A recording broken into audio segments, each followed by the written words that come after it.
Yes, my wonderful people, welcome once again to Dora Vlog.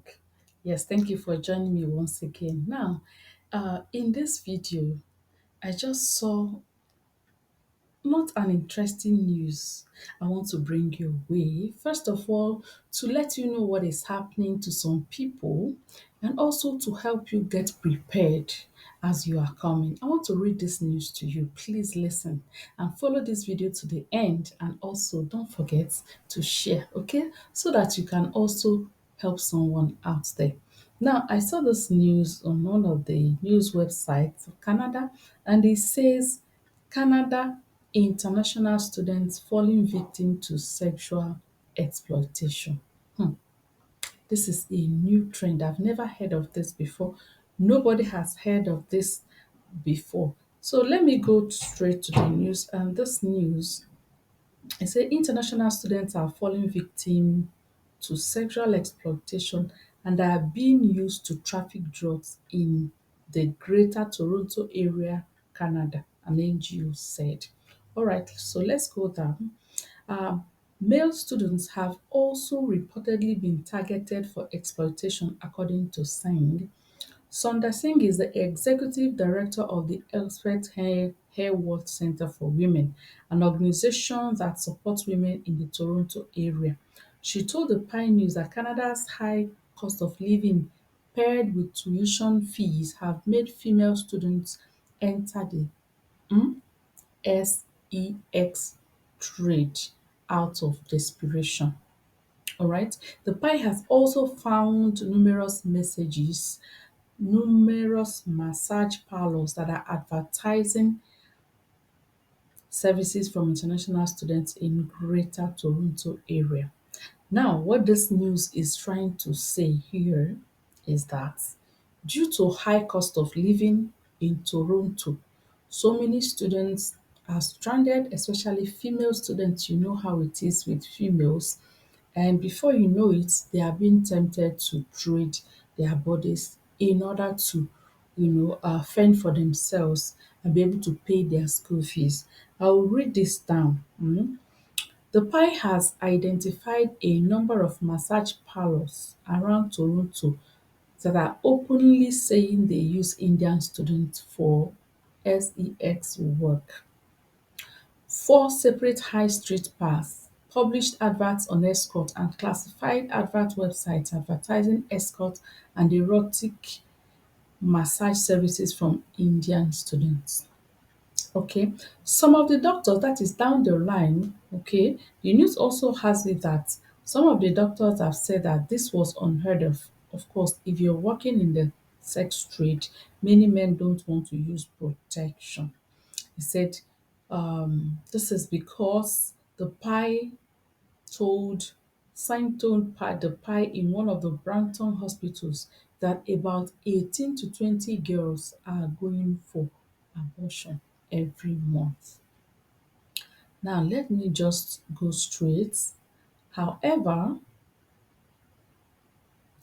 information about the female student comes to her and her team directly from students, community residents living and or working in Brenton, relatives of the community whose members live in Brenton, truck drivers whose colleagues use the services given by the girls.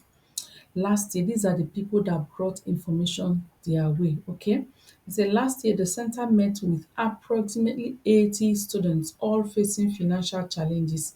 Currently, it sees over 12 students every week who come for food and clothing. Students are being stranded, and this is no other place, don't mistake, no other place than in Toronto, Canada. Now, Toronto has, people say this is a very highly populated city. Like, every other metropolitan city in any country will be highly populated. There's job opportunity, but also the cost of living in Toronto is very high.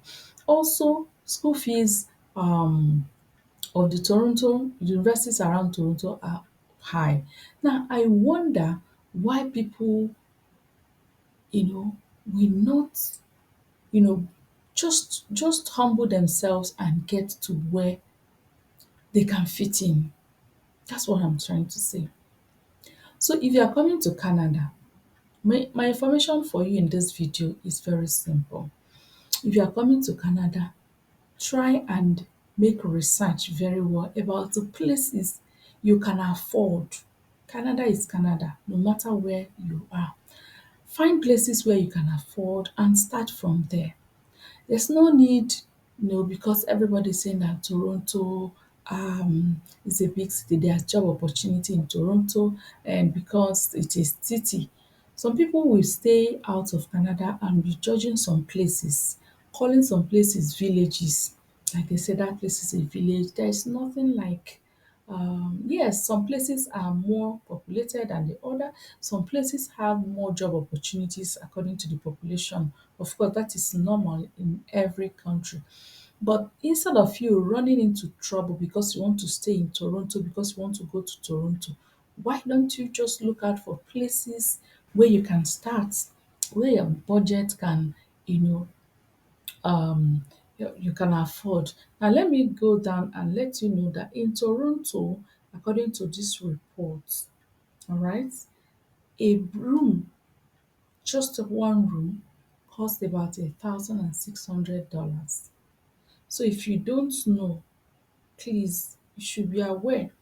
If you're going to be paying $1,600 just one month as a student and your school fees, I don't know, as high as four $40,000 for 1 year, how do you expect, okay, to fund yourself as a student if you don't have enough funding to afford the life in Toronto? Why don't you move down to places like I know, I will make another video and compare those places that are very cheap for you, especially places I know places like Saskatchewan. You can go to that province. Life is cheaper there. Not, let me not say life is cheap, because it depends. Being cheap is relative, right? So life is at least affordable. A lot of people are moving down there, even people who are already in Canada, moving there, working from there, those who can work from a distance, because you don't want to spend all your energy paying bills. At least you need money. When you make that money, you can spend some to pay your bills and also save some.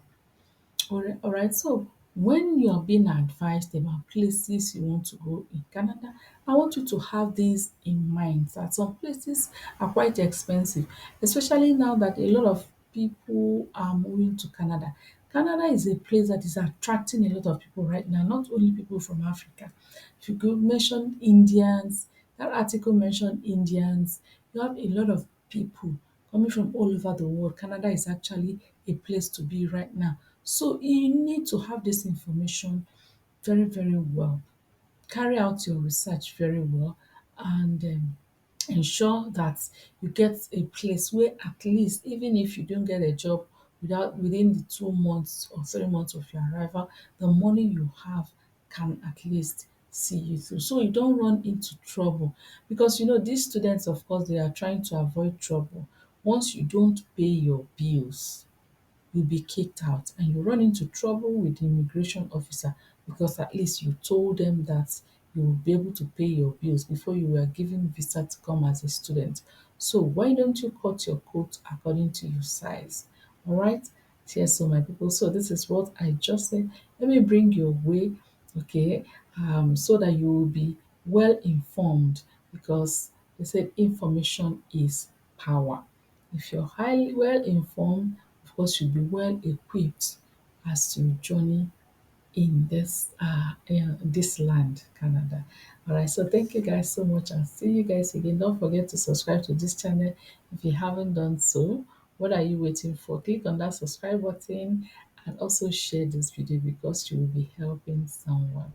I'll see you guys again in my next video. Stay cool. Bye.